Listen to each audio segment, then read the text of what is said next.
Student last time मैं आपको chapter number 5 के बारे में पढ़ा रहा था। चैप्टर नंबर 5 का एक पार्ट पूरा हो चुका है, that is gaseous state. Gaseous state में लास्ट जो वीडियो थी उसमें मैंने आपको टाइप्स ऑफ स्पीड्स के बारे में पढ़ाया था, that is root mean square speed, average speed and most probable speed. उन सभी में मैंने रेशियो भी आपको बताया था। आपका अगला टॉपिक आता है लिक्विड स्टेट। केमिस्ट्री में आपको पता है कि हमारे डेली लाइफ के अंदर ऐसे काफ़ी सारे सब्सटेंसेस होते हैं जो किस स्टेट में पाए जाते हैं बेटा, लिक्विड स्टेट के अंदर एग्जिस्ट करते हैं। काफ़ी सारे सब्सटेंस होते हैं हमारे डेली लाइफ में जो लिक्विड स्टेट में एग्जिस्ट करते हैं। कोई भी अगर आपसे पूछे कि ये बताइएगा जो लिक्विड स्टेट होती है, जो लिक्विड स्टेट होती है वो कौन सी मेटल है जो लिक्विड की फॉर्म में पाई जाती है, तो आप कहेंगे केमिस्ट्री की पीरियोडिक टेबल में mercury is the metal which exist in liquid state and bromine is the non metal which exist in to liquid state. और बेटा ये तो मेटल है मरकरी जो लिक्विड स्टेट में पाई जाती है, और ये नॉन मेटल है ब्रोमीन जो लिक्विड की स्टेट में पाई जाती है। बट मेटल और नॉन मेटल के अलावा काफ़ी सारे ऐसे कंपाउंड भी होते हैं जो किस फॉर्म में एग्जिस्ट करते हैं हमारे डेली लाइफ के अंदर, लिक्विड की फॉर्म में एग्जिस्ट करते हैं। For example water, for example oil, for example cold drink, for example milk, मतलब काफ़ी सारी सब्सटेंसेज हैं, ऑयल्स वगैरह, ये सारे लिक्विड की फॉर्म में ही पाए जाते हैं। आज हमें इस लिक्विड स्टेट के बारे में पढ़ना है। सबसे पहले आपको ये बताना पड़ेगा लिक्विड होते क्या हैं। तो आपको पता होना चाहिए दोज कंपाउंड क्या होते हैं लिक्विड, दोज कंपाउंड्स जो क्या करते हैं, हुज वॉल्यूम इज डेफिनेट या whose volume is definite, volume is definite, जिनकी वॉल्यूम तो क्या होती है, डेफिनेट होती है, but not definite shape, not definite shape, लेकिन इनकी शेप क्या नहीं होती, डेफिनेट नहीं होती है। साथ में इनके बारे में ये भी कहा जाता है they acquire the shape and volume of the container, shape and volume of container, ये क्या करते हैं, उसी कंटेनर की वॉल्यूम और शेप को एक्वायर कर लेते हैं, इन विच they put, in which they put, जिसमें ये क्या किए जाते हैं बेटा, पुट का मतलब डाले जाते हैं। मतलब वो सब्सटेंसेस जिनकी वॉल्यूम तो क्या होती है, डेफिनेट, डेफिनेट का मतलब होता है फिक्स होती है, बट नॉट डेफिनेट शेप, लेकिन इनकी शेप फिक्स नहीं होती है। मान लो आप अगर एक 2 लीटर कोल्ड ड्रिंक की बोतल ले आए, ठीक है, मार्केट से जाके, इसको ग्लासेस में डाल दोगे तभी कितनी कोल्ड ड्रिंक रहेगी, 2 लीटर रहेगी। अगर इसको किसी बकेट में डाल दोगे तब भी कितनी रहेगी बेटा, 2 लीटर रहेगी। अगर इसको किसी और बर्तन में डाल दोगे तब वॉल्यूम कितनी रहेगी, 2 लीटर रहेगी। ऐसा तो नहीं है ना ग्लासेस में डाल दी तो 3 लीटर बन जाएगी, बकेट में डाल दी तो 5 लीटर बन जाएगी, ऐसा कुछ नहीं है। इसका मतलब ये है कि वॉल्यूम हमेशा, अगर 2 लीटर कोल्ड ड्रिंक लेके आए हो तो किसी भी बर्तन में डाल दो, वॉल्यूम तो कितनी बनी रहेगी, 2 लीटर बनी रहेगी। मतलब वॉल्यूम तो क्या रहेगी, डेफिनिट। वॉल्यूम क्या होती है लिक्विड की, हमेशा डेफिनिट होती है, ठीक है। नेक्स्ट, मान लो मम्मी दूध लेके आती है 1 लीटर, चाहे बेटा छोटे बर्तन में लेके आए और चाहे बड़े बर्तन में लेके आए, दूध देने वाला तो क्या करेगा, 1 लीटर दूध देगा। इसका मतलब ये है कि वॉल्यूम क्या होती है, वॉल्यूम के ऊपर कोई इफेक्ट नहीं पड़ता, volume is always fixed, fixed का मतलब डेफिनेट होती है, बट शेप चेंज होती रहती है। अगर लिक्विड को बोतल में डाल दिया गया तो बोतल वाली शेप एक्वायर कर लेगी, लिक्विड को अगर ग्लासेस में डाल दिया तो ग्लास वाली शेप अप्लाई कर लेगी, लिक्विड को अगर बाउल में डाल दिया तो बाउल की शेप एक्वायर कर लेगी, और लिक्विड को अगर पोट में डाल दिया तो पोट वाली शेप क्या कर लेगी, एक्वायर कर लेगी। तो एक लिक्विड जो होता है उसके बेटा खुद की क्या नहीं होती, डेफिनेट शेप नहीं होती। आगे लिक्विड रखा है दे एक्वायर, एक्वायर का होता है अटेन करना, the shape, they acquire the shape of the container, ये उसी कंटेनर की शेप को एक्वायर कर लेते हैं इन विच दे आर पुट, जिसमें ये डाले जाते हैं। इनकी खुद की कोई शेप नहीं होती, बट हाँ डेफिनेट इनकी वॉल्यूम जरूर डेफिनेट होती है।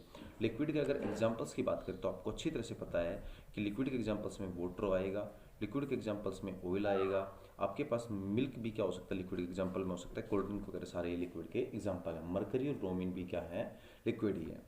सर लिक्विड्स क्या करते हैं बेटा, जिस तरह से हमारी गैसेज हैं वो काइनेटिक थ्योरी को फॉलो करते हैं, वैसे लिक्विड भी क्या करते हैं, काइनेटिक थ्योरी को फॉलो करते हैं। तो अगला टॉपिक आता है काइनेटिक थ्योरी ऑफ लिक्विड्स। क्या आता है अगला topic, kinetic theory of liquids. Chemistry में अगर आपसे कोई पूछे कि काइनेटिक थ्योरी ऑफ लिक्विड्स की अगर बात करें तो काइनेटिक थ्योरी क्या कहती है। काइनेटिक थ्योरी जिस तरह से गैसेस की होती है वैसे काइनेटिक थ्योरी किसकी होती है बेटा, लिक्विड्स की भी होती है।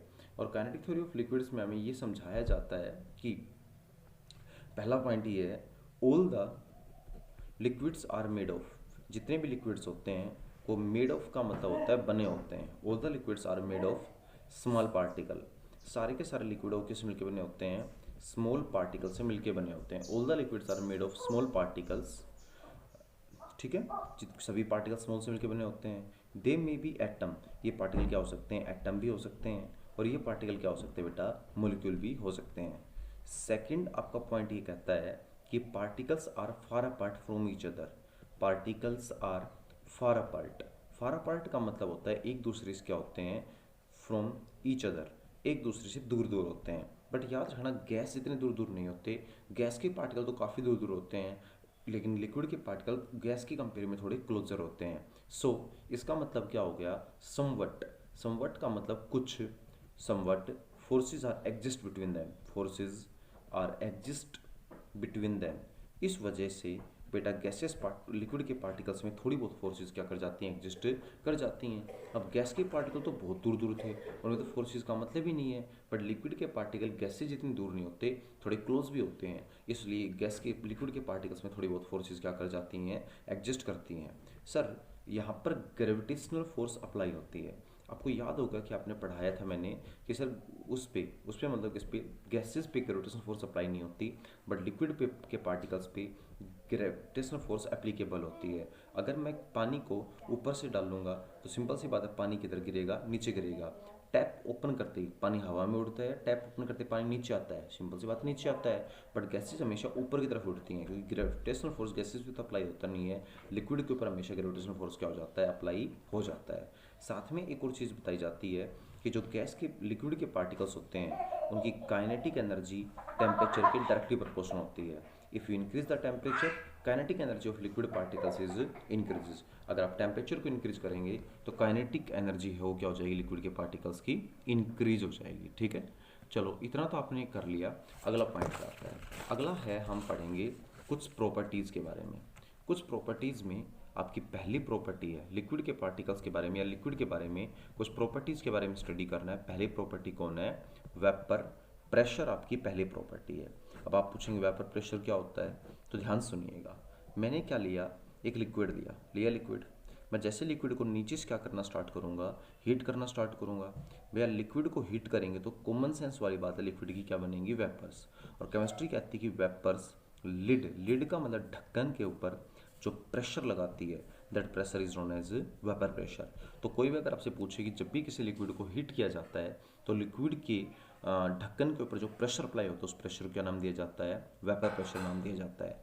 इसी ढक्कन की वजह से आपका जो प्रेशर कुकर होता है उसमें क्या लगती है, सीटी लगती है। इसी प्रेशर की वजह से प्रेशर कुकर के अंदर सीटी लग जाती है, क्योंकि मान लो आपका यहाँ पर प्रेशर कुकर है, आप उसमें दाल वगैरह डाल के गर्म करेंगे तो सिंपल सी बात है वेपर्स निकलेंगी, वेपर ढक्कन पे प्रेशर लगाएगी, इस प्रेशर कारण सीटी क्या उठ जाएगी, ऊपर उठ जाएगी, और सीटी के ऊपर उठने को क्या बोलते हैं, सीटी लगना बोलते हैं। तो इसी कारण से प्रेशर कुकर के अंदर क्या लगती है, सीटी लगती है, that is the vapour pressure. कोई डिफाइन भी करवाए तो आप कह सकते हैं कि द प्रेशर, वेपर प्रेशर क्या होता है, the pressure exerted by the vapors of a liquid, the vapors of a liquid, किसी भी लिक्विड की वेपर्स के द्वारा जो प्रेशर एक्सर्ट किया जाता है, pressure exerted by the vapours of a liquid is known as, उसी केमिस्ट्री में क्या बोलते हैं, is known as vapour pressure. Vapour pressure को जनरली पी से क्या किया जाता है, डिनोट किया जाता है। बाकी वेपर प्रेशर की कुछ प्रॉपर्टी हो वो कल पढ़ाया जाएगा। Thank you.